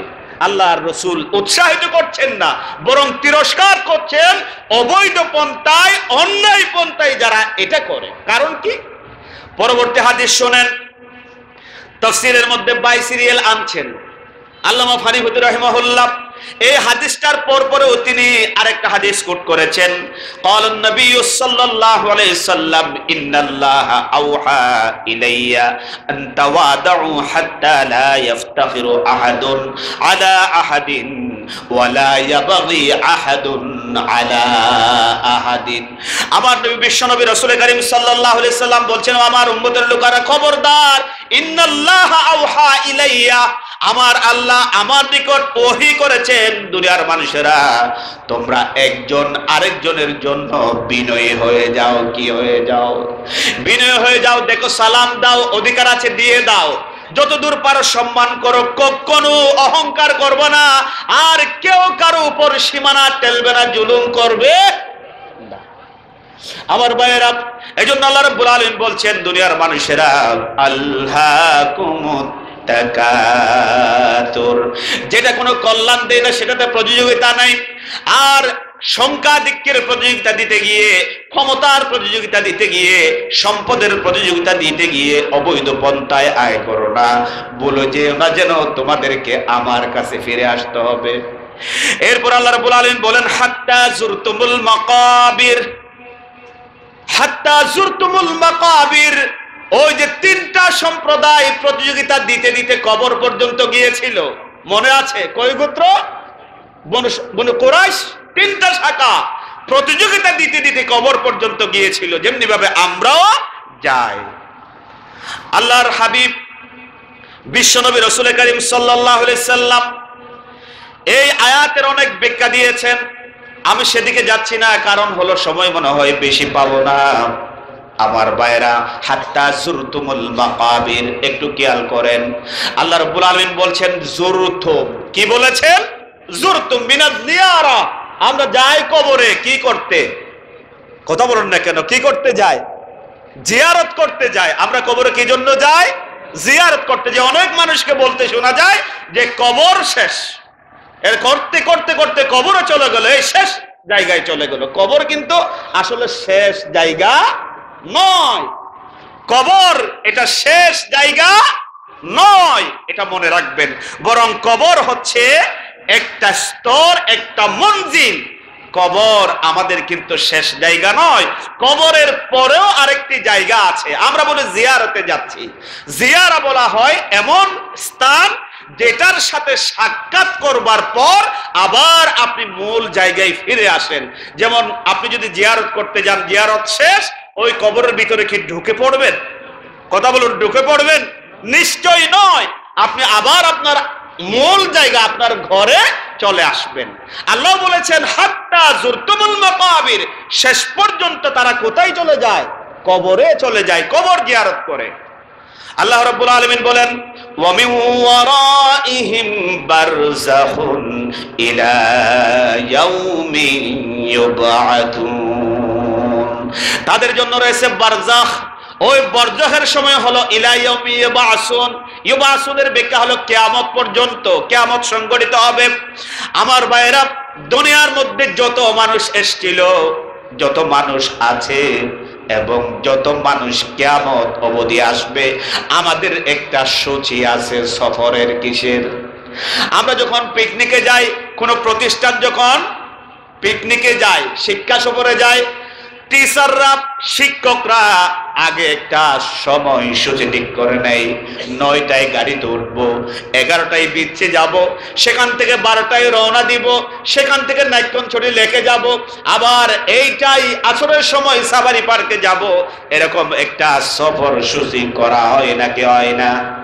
আওয়াজ দিয়ে বলুন, হয় নাকি হয় না? ও আমার মুসলমান ভাইয়েরা, আমরা যারা দুনিয়ার মধ্যে এসেছি, আমাদের সফর সূচি হলো 4টি। কয়টি? 4টি মঞ্জিল আছে আমাদের। 1 নম্বর মঞ্জিল হচ্ছে মায়ের গর্ভ, কিছুই ছিলাম না, বাবার সাথে মায়ের বিবাহ হলো। আল্লাহ রাব্বুল আলামিন তাদের দাম্পত্য জীবনে আমাদেরকে মায়ের পেটে নিয়ে আসলেন। প্রথম মঞ্জিল। 1 থেকে কয় মাস? 9 মাস। কয় মাস? 9 মাস। আপনাদের কষ্ট হচ্ছে কি নাকি শেষ করে দেব? কষ্ট হচ্ছে আপনাদের? জীবনের সফর সূচি একটু দেখেন। আপনাদের আমাদের জীবনের প্রথম মঞ্জিল হচ্ছে মায়ের গর্ভ, 1 থেকে 9 মাস, যেটাকে আমরা মায়ের পেটের সময় বলি। এরপরে দ্বিতীয় মঞ্জিল হলো 10 মাস যখন মা পেটের ভিতরে রাখলেন, আর রাখবেন না, মায়ের ব্যথা শুরু হয়ে গেল। মাকে নিয়ে যাওয়া হলো সতিকা গৃহে, মাকে নিয়ে যাওয়া হলো ওই যে সন্তান যেখানে প্রসব করবে সেই রুমে, মাকে নিয়ে যাওয়া হলো অপারেশন থিয়েটারে। আমি মায়ের পেট থেকে বেরিয়ে আসলাম, দ্বিতীয় মঞ্জিল শুরু হয়ে গেল, যেটাকে বলা হয় দারুদ দুনিয়া। কি বলা হয়? আমরা দ্বিতীয় মঞ্জিল হলো দারুদ দুনিয়া। আল্লাহ নবী, বিশ্ব নবী রাসূল করিম সাল্লাল্লাহু আলাইহি সাল্লাম বলছেন, এই দারুদ দুনিয়া যত মানুষ, তাদের বয়স হলো কম বেশি 70, কম বেশি। আল্লাহ নবী বলছেন আমার উম্মতি মা বাইনা 60 ওয়া 70 ওয়া আকাল্লুহুম মাইয়াজুদু দালিক। আমার নবী বলছেন বনি আদমের গড় বয়স হচ্ছে 60 থেকে 70। বাংলাদেশের গড় বয়স কত? আলহামদুলিল্লাহ, আমাদের প্রধানমন্ত্রী কিন্তু আমাদের গড় বয়স বাড়িয়ে দিয়েছেন 4 বছর করে। আপনারা জানেন না এটা? আহারে মানুষ, কত কত জ্ঞান পাপী হলো আমরা এই কথাগুলো বলি। প্রিয় ভাই সব, নবী সাল্লাল্লাহু আলাইহি ওয়াসাল্লাম বলছেন আমার উম্মতি মা বাইনা 60 ওয়া 70, আমার উম্মতের গড় বয়স হচ্ছে 60 থেকে 70, ওয়া আকাল্লুহুম মাইয়াজুদু দালিক, খুব কম মানুষ পাওয়া যাবে 70-এর ঊর্ধ্বে বয়স পায়। হাত তুলেন দেখি 70-এর ঊর্ধ্বে বয়স হয়েছে কাদের কাদের? গুণে পাওয়া যাবে না। নবী সাল্লাল্লাহু আলাইহি ওয়াসাল্লাম বলছেন হাতে গোনা কয়েকজন মানুষ পাওয়া যাবে যাদের বয়স হবে 70-এর অধিক। সুবহানাল্লাহ, সুবহানাল্লাহ। কিন্তু গড় বয়স হচ্ছে 60 থেকে 70। ওই দারুদ দুনিয়া, আমাদের এই বয়সটা আবার 4টি স্তরে বিভক্ত। 1 থেকে 16 বছর আপনার শিশুকালের দুর্বলতা, 1 থেকে 16 বছর দুনিয়াদারি, কিচ্ছুই বুঝি না, চিনি না। আবার 16 থেকে 40 বছর পর্যন্ত যৌবনের শক্তিমত্তা আছে নাকি নাই? 40 বছর পার হয়ে গেলে বলে যে হুজুর এখানে ব্যথা করে, মাজাই ব্যথা, এখানে ব্যথা, ওখানে ব্যথা। 40 বছর হয়ে যাওয়ার পর 41 থেকে 60 বছর আপনার প্রৌঢ়ত্বের পূর্ণতা। এরপরে 4 নম্বর হলো বার্ধক্যের দুর্বলতা। 60 থেকে যত বছর বাঁচেন আপনি মরেও যেন আপনি থেকেও যেন একজন দুর্বল মানুষ, ঠিক না বেটি? আবার জনরা শূন্য হ বুড়োই গেলে বাবার গুরুই যাবে, ঠিক না বেটি? 60 থেকে যত বয়স পাওয়া যায় আবার সেই ছোট মানুষের মতো হয়ে যায়। ও যুবক যারা আপনারা এসছেন, যাদের বৃদ্ধ মা আছে, বাবা আছে, আল্লাহর কোরআন কত সুন্দর দেখেন, রসুলের হাদিস কত সুন্দর দেখেন। 60 থেকে ধরে যতদিন বাঁচে ওই মানুষগুলো বার্ধক্যের দুর্বলতা নিয়ে বাঁচে এবং তারা যেন আবার ছোটবেলায় চলে যায়। এজন্য ছোট বাচ্চা যখন বাজারে যাওয়ার সময়, আব্বু আমার জন্য ওটা আনবা, এটা আনবা, ওটা আনবা, ওটা আনবা, তোমার 60 বাবাও তোমাকে বলবে বাবা এটা আনিস, ওটা আনিস, এটা আনিস, সেটা আনিস। খবরদার 1 সেকেন্ডের জন্য মন খারাপ করা যাবে, যদি করো তাহলে তোমার ইবাদত আল্লাহর দরবারে কবুল হবে না, কবুল হবে না, কবুল হবে না, বলেছেন বিশ্বনবী মুহাম্মদুর রাসূলুল্লাহ সাল্লাল্লাহু আলাইহি ওয়াসাল্লাম। হাদিস থেকে শোনাচ্ছি, এক সাহাবী আসলেন, বললেন ইয়া রাসূলুল্লাহ, আমার বাবা মা আমার জন্য কষ্ট করেছেন তো ভালো কথা, এখন আমি তো বড় হয়ে গিয়েছি, বিবাহ করেছি, আমার সন্তান আছে, ছেলে আছে, মেয়ে আছে, বাবা মার কষ্ট যাতে না হয় এজন্য আলাদা সুন্দর করে ঘর করে দিয়েছি, আর যতদিন বেঁচে থাকবে চলবার জন্য যত টাকা দরকার হয় টাকার ব্যবস্থা করে দিয়েছি। এরপরেও বাবা আমার কাছে ওটা চাই, এটা চাই, সেটা চাই। বলছেন কাকে? বিশ্বনবী মুহাম্মদুর রাসূলুল্লাহ সাল্লাল্লাহু আলাইহি সাল্লামকে বলছেন এক সাহাবী বাবা মা সম্পর্কে। সব দিলাম তারপরেও আরো চাই, আমার কাছে আরো চাই, আরো চাই। আল্লাহর নবী বিশ্বনবী রাসূল করিম সাল্লাল্লাহু আলাইহি সাল্লামের চেহারা মুবারক লাল হয়ে গেলেন। নবী কঠোর ভাষায় বললেন, সাহাবী শোন, শুধু তোর সম্পদ নয়, আনতা ওয়া মালুকা লিআবিক, শুধু তুই নয়, তোর সম্পদ নয়, তোর শুদ্ধ তোর বাবার, তোর মার, তোর মা বাবা যদি তোকে বিক্রি করতে চায়, বিক্রি করে দিতে চায়, সেখানে তোর ইন্টারফেয়ার করার কোনো সুযোগ। আল্লাহু আকবার, আল্লাহু আকবার। একটু জিকির করি, লা ইলাহা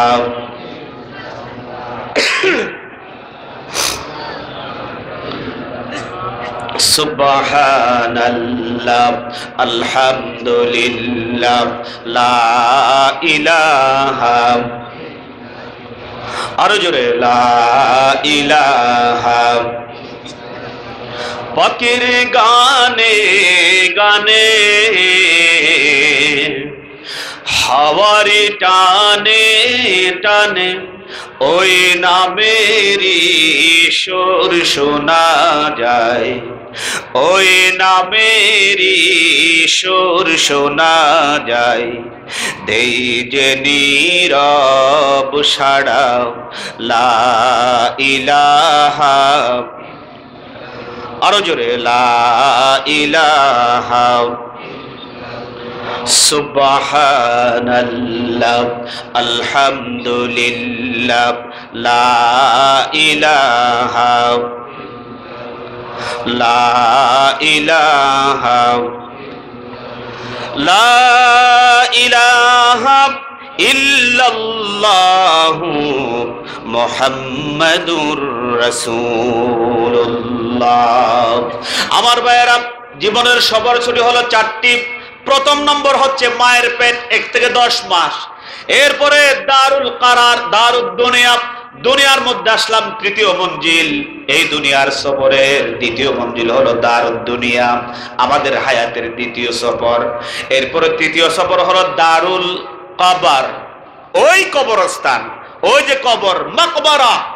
সৌদি আরব যারা গিয়েছেন কবরকে বলা হয় মাকবারা, মাকবারা। হাত্তা জুরতুমুল মাকাবির, মাকাবির হচ্ছে বহু বছর, মাকবারায়ে তোমরা শেষ পর্যন্ত কবরে চলে যাও। এই কবরে না গিয়ে আমাদের কেউ থাকতে পারবো নাকি মুসলমান? কথা বলুন, পারবো নাকি পারবো না?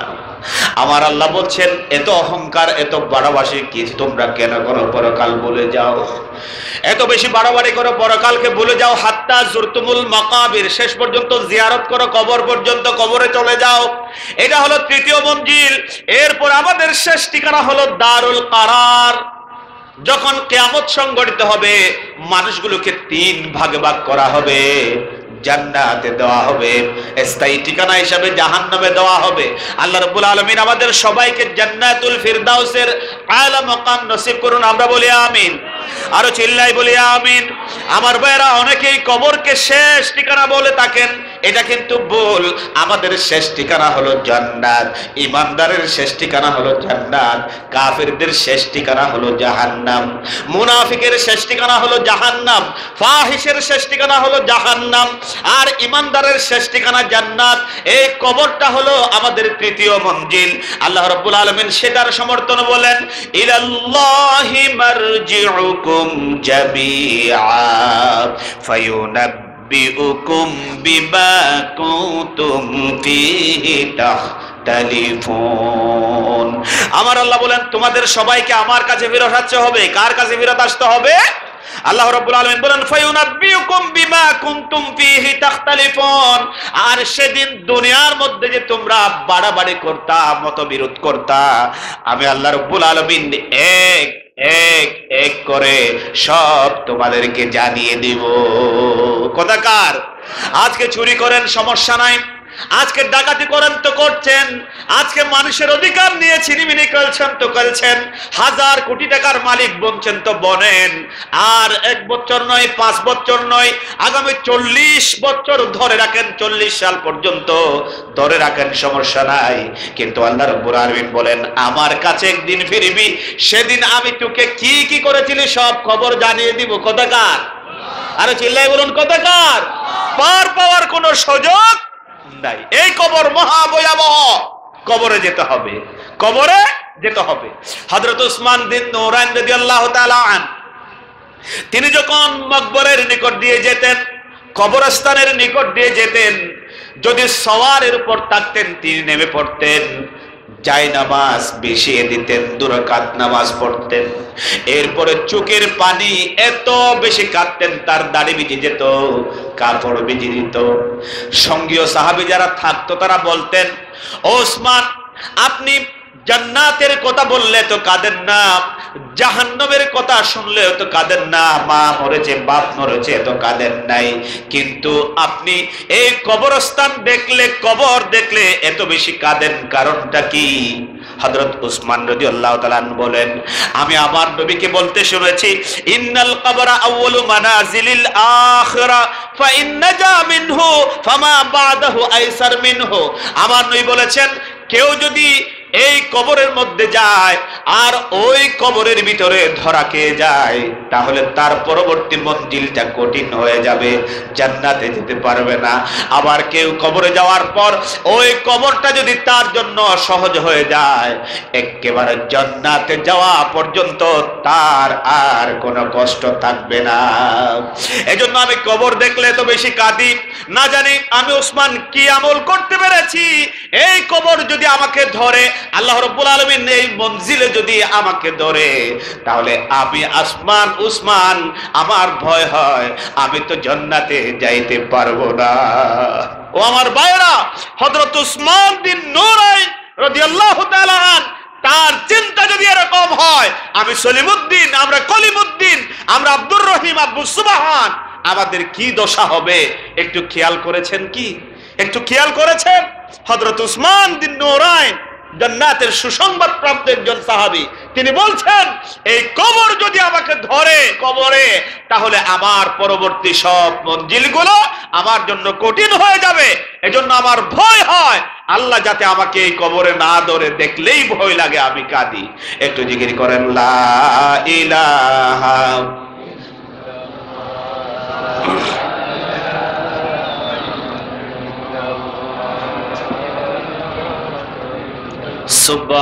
সুবহানাল্লাহ, আলহামদুলিল্লাহ, লা ইলাহা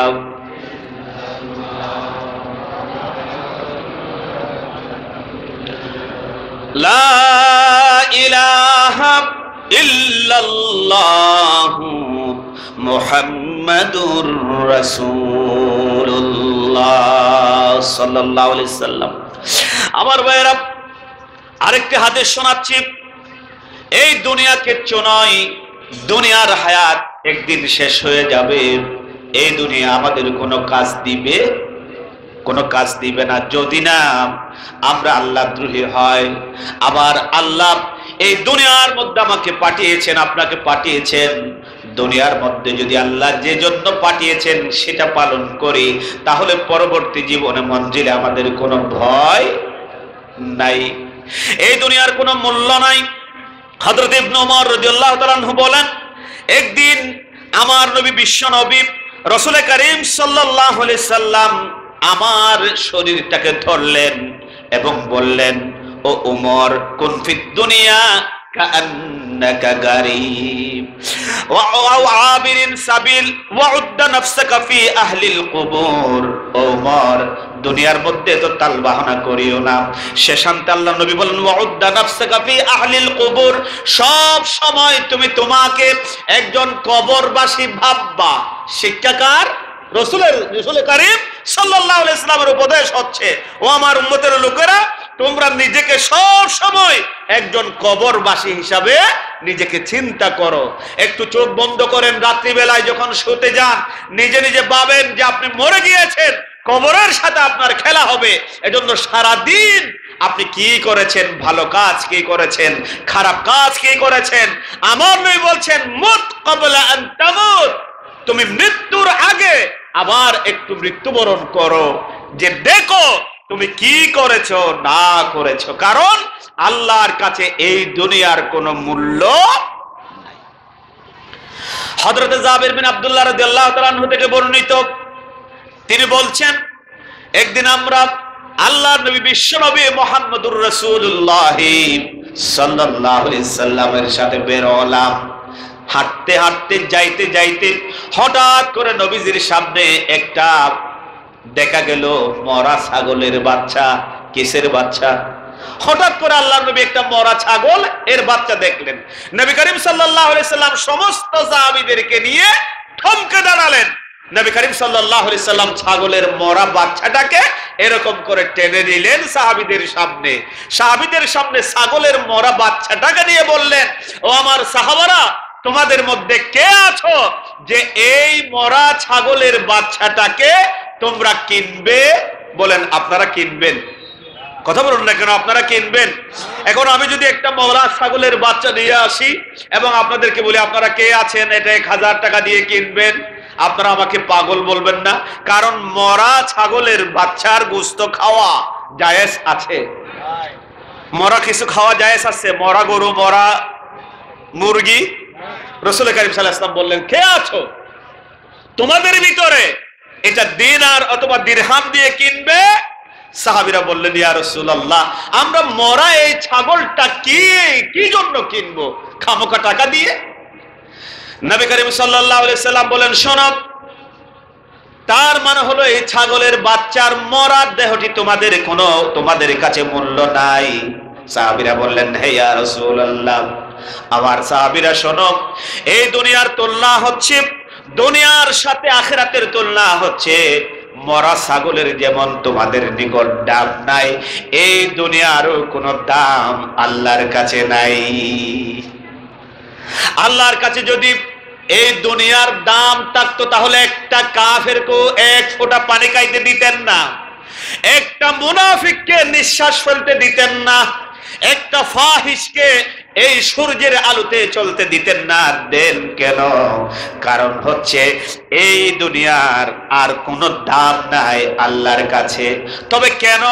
আল্লাহ রাব্বুল আলামিন সূরা মুলুকের মধ্যে বলেছেন, তাবারাকাল্লাযী বিয়াদিহিল মুলকু ওয়া হুয়া আলা কুল্লি শাইইন কাদির, আল্লাযী খালাকাল মাউতা ওয়াল হায়াতা লিয়াবলুয়াকুম আইয়ুকুম আহসানু আমালা। আল্লাহ রাব্বুল আলামিন বলেন, দুনিয়ার মানুষেরা শোনো, দুনিয়া বানালাম, সাজালাম, সুন্দর করলাম, এই দুনিয়ার কোনো মূল্য আমার কাছে নাই। নবীজি বলেছেন, মরা ছাগলের বাচ্চার মতো না। তবে কেন?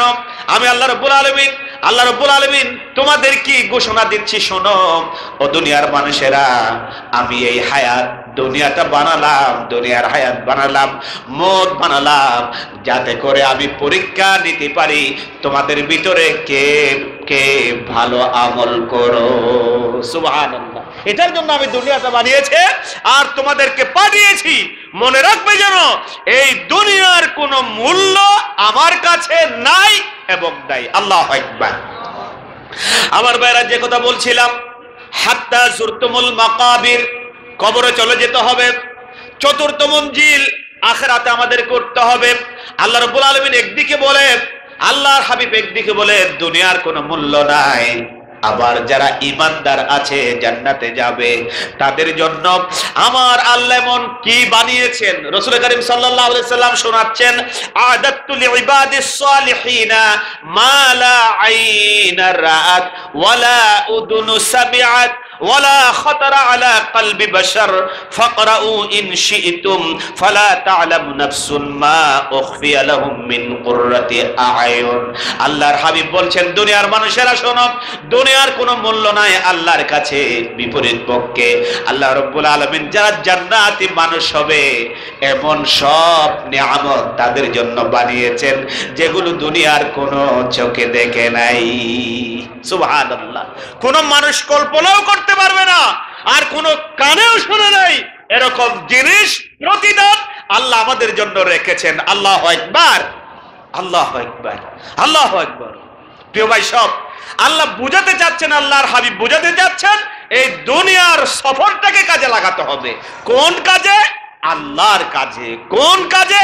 আল্লাহর হুকুম আদেশ পালনার্থে এই দুনিয়ার সময়টা, সফরটা আমাদেরকে শেষ করতে হবে। মনে রাখতে হবে, নবী করিম সাল্লাল্লাহু আলাইহি সাল্লাম বলেছেন, দুনিয়ার মানুষ, তুমি যখন মৃত্যুবরণ করবা এই দুনিয়াতে তো তুমি থাকতে আসো নাই। কেউ থাকতে চাইলেও থাকতে পারবে? থাকতে পারবে? এই যে আমরা ঘড়ি, আমি প্রায় মাহফিলে এই কথাটা বলি, আমরা যে ঘড়ি ইউজ করি, আমরা যে মোবাইল ইউজ করি, একবার যদি নষ্ট হয় তাহলে আমরা এই ঘড়ি কার কাছে নিয়ে যাই? ডাক্তারের কাছে নিয়ে যাই। কোন ডাক্তার? টেকনিশিয়ানের কাছে নিয়ে যাই। টেকনিশিয়ান থেকে সুন্দর করে ঠিকঠাক করে দেয়, হয়তো চলে অথবা না চলে। যদি ঠিক করতে না পেরেছে তাহলে কোন পাগলু এই ঘড়ি কি আবার হাতে দিবে? ভাই কথা বলুন, হাতে দিবে? দিবে না। আল্লাহ বলছেন, ও দুনিয়ার মানুষেরা, তোমাদের যে কলব দিলাম, রূহ দিলাম, জীবন দিলাম, সেটা যদি একবার চলে যায় তাহলে তোমাদের প্রধানমন্ত্রী সেটা এনে দিতে পারবে? কথা বলুন, পারবে? আল্লাহ যদি এরকম এই মুহূর্তে আজরাইল দিয়ে আমার ভাইয়ের রূহটা কবজ করে নিয়ে যান, আমরা বললাম না, আমাদের সর্বোচ্চ রাষ্ট্রনায়ক যিনি, তার কাছে নিয়ে যাব, তিনি তাকে ঠিক করে দিতে পারবেন? পারবে? ওরে জীবনের ঘড়ি যেদিন, জীবনের ঘড়ি যেদিন হয়ে যাবে বন্ধ, কেন মন দুনিয়াতে দালানে কোটা বান্ধ। ওরে জীবনের ঘড়ি যেদিন, জীবনের ঘড়ি যেদিন হয়ে যাবে বন্ধ, কেন মন দুনিয়াতে দালানে কোটা বান্ধ। আবার ঘরে গিয়ে দালান কোটা যারা বেঁধেছেন ভেঙে দিয়েন না, কিন্তু দালান কোটাও বাঁধতে হবে। বলেছেন বিশ্বনবী রাসূল করিম সাল্লাল্লাহু আলাইহি সাল্লাম, তিনটা জিনিস আবশ্যকীয়, চারটা জিনিস। আপনার অন্ন, বস্ত্র, বাসস্থান। একটা দলের স্লোগানও আছে এটা, অন্ন, বস্ত্র, বাসস্থান। আপনার পড়বার জন্য কাপড় থাকতে হবে, থাকবার জন্য সুন্দর কাপড় থাকতে হবে, আর খাওয়ার নিশ্চয়তা থাকতে হবে। আপনি বৈধ পন্থায় প্রাসাদ বানান, কোনো নিষেধ নাই, কিন্তু অবৈধ পন্থায় এটা জায়েজ নাই, এটা হারাম। এটা কি? ঘড়ি বন্ধ হওয়ার আগে আল্লাহরে তুই ডাক, সেই ডাক শুনিবেন আমার মহান আল্লাহ পাক। ঘড়ি বন্ধ হওয়ার আগে আল্লাহরে তুই ডাক, সেই ডাক শুনিবেন আমার মহান আল্লাহ পাক। ওরে ঘড়ির কাঁটা বন্ধ হইলে ঘড়ির কাঁটা বন্ধ হইলে আমলের দরজা হবে বন্ধ। কেন মন দুনিয়াতে দালানে কোটা বান্ধ, কেন মন দুনিয়াতে দালানে কোটা বান্ধ। আল্লাহ রাব্বুল আলামিন বলেন, দুনিয়ার মানুষেরা আল্লাহকুমুত তাকাতুর, তোমরা ভুলে যেও না পরকালকে প্রাচুর্যের প্রতিযোগিতা দিতে গিয়ে, হাত্তা সুরতুমুল মাকাবির, শেষ পর্যন্ত তোমরা কবরে চলে যাও। দুনিয়া দুনিয়া দুনিয়া বলে করে শেষ করে ফেলো। আল্লাহ নবী বলছেন, ও দুনিয়ার মানুষেরা, আমার উম্মতের লোকেরা শোনো, তোমরা যখন এই দুনিয়াতে বিদায় দিয়ে দিবা, দুনিয়া যখন তোমাদেরকে বিদায় দিয়ে দিবে, তোমার রূহটা যখন উঠে যাবে, কলটা যখন আজরাইল ফেরেশতা নিয়ে যাবে, তখন তোমার যতই কাছের মানুষ হোক না কেন, এমনকি তোমার কলিজার টুকরা মাও তোমাকে আর রাখবে, কথা বলেন, রাখবে? রাখবে না। আপনি এক জায়গায় পড়ে থাকবেন, বরং বলবে যত তাড়াতাড়ি পারো তত তাড়াতাড়ি একটু কবরস্থানে নিয়ে যাও, ঠিক কিনা বলুন? যে নেতার পিছনে দৌড়ান, যে নেতার জন্য আপনি জীবন দিতে প্রস্তুত, যে নেতার জন্য আপনার কষ্টার্জিত সম্পদ অবাধে বিলিয়ে দেন, সেই নেতা আপনার জনজায়ু আসে না, ঠিক কিনা বলুন? আমার ভাইরা, নবী কারীম জিনিস তার সাথে কবরে থেকে যায়, ইয়াতবাহু আহলুহু ওয়া মালুহু ওয়া আমালা। নবী বলেন, একজন মানুষকে যখন কাটিয়াই করে ওই কবরস্থানের দিকে নিয়ে যাওয়া হয়, তার সম্পদ, তার আত্মীয় স্বজন, তার আমল যাইতে থাকে, দুটা জিনিস ফিরে আসে না। আরো এসছেন আমাদের হৃদয়ের স্পন্দন, ইসলামী আন্দোলনের অন্যতম সিফাহ সালার, আপনাদের কলিজার টুকরা, নয়নের মণি, জনাব আলহাজ অধ্যক্ষ মৌলানা নূর আহমদ আনোয়ারি সাহেব হাফিজাহুল্লাহ, আল্লাহ হুজুরের নেক হায়াত বাড়িয়ে দিন, আমরা বলি আমিন। আরেকটু জোরে বলুন না আমিন, আরেকটু জোরে বলুন আমিন। বাস, যেহেতু প্রধান আলোচক এসছেন, আমার আলোচনা শেষান্তে সূরা তাকাসুরের যে শিক্ষাটা আমি দ্বিতীয় পাঠে বলেছিলাম, আল্লাহ সেদিন আমাদেরকে জিজ্ঞেস করবেন, তিনি যে নিয়ামত দিয়েছিলেন সেই নিয়ামত সম্পর্কে। আমাকে জীবন দিলেন, সেটা একটা নিয়ামত। আমাকে হায়াত দিলেন, সেটা একটা নিয়ামত। আমাকে চোখ দিলেন, সেটা একটা নিয়ামত। আমাকে সেন্টিমেন্ট দিলেন, সেটা একটা নিয়ামত। সেদিন আল্লাহ বলবেন, তোমাকে যে কথা বলবার ক্ষমতা দিয়েছিলাম, কোন পথে তোমার কথাটা ব্যবহার করেছিলাম? আমি তোমাকে সম্পদ দিয়েছিলাম, কোন পথে সম্পদ ব্যবহার করেছিলাম? সব কিছু আল্লাহ জিজ্ঞেস করবেন হাসরের মাঠে। কোন দিন? হাসরের মাঠে। প্রিয় ভাই সব, এজন্য সূরা তাকাসুরের শিক্ষা হচ্ছে, আমরা প্রাচুর্যের প্রতিযোগিতা, ক্ষমতার প্রতিযোগিতা, বিভিন্ন প্রতিযোগিতা দিয়ে পরকালকে যদি ভুলে যায়, তাহলে আমাদের এই জীবন সফর সুশীতা নষ্ট হয়ে যাবে, ঠিক কিনা বলুন?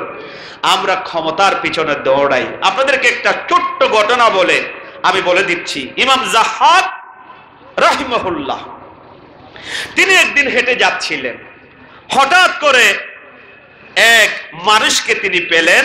ওই মানুষটার হাতে একটা টাকার নোট ছিলেন, দিনার ছিল।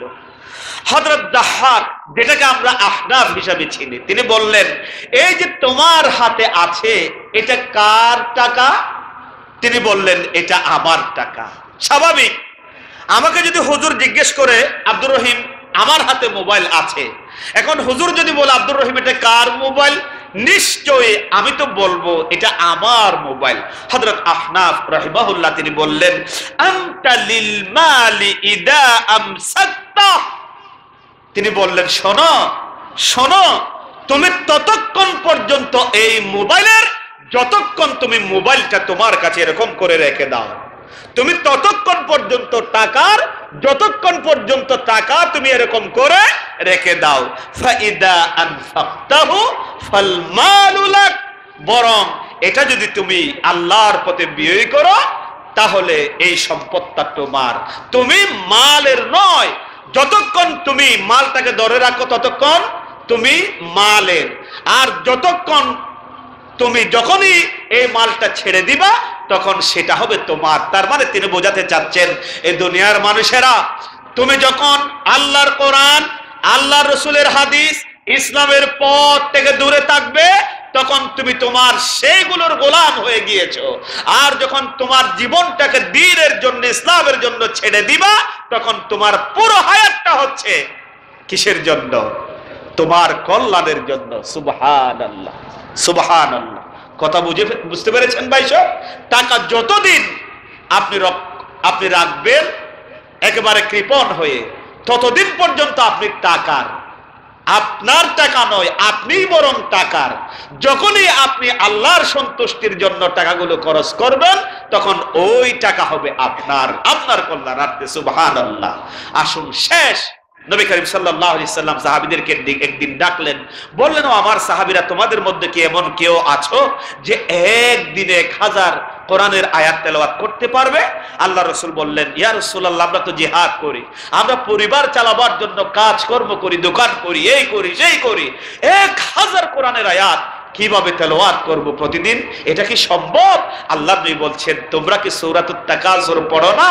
আমি নবীর মুখ থেকে শুনে নাও, কেউ যদি একবার সূরাতুত তাকাসুর তেলাওয়াত করে, আল্লাহ রাব্বুল আলামিন 1000 আয়াত তেলাওয়াত করলে যে সওয়াবটুকু হয়, আল্লাহ রাব্বুল আলামিন তার আমলনামায় সেই সওয়াবটুকু লিখে দিবেন। সুবহানাল্লাহ বলবেন না? আওয়াজে ওনারা জানলে গুশয়ন পাল্লা হম্মাতুন কি হচ্ছে।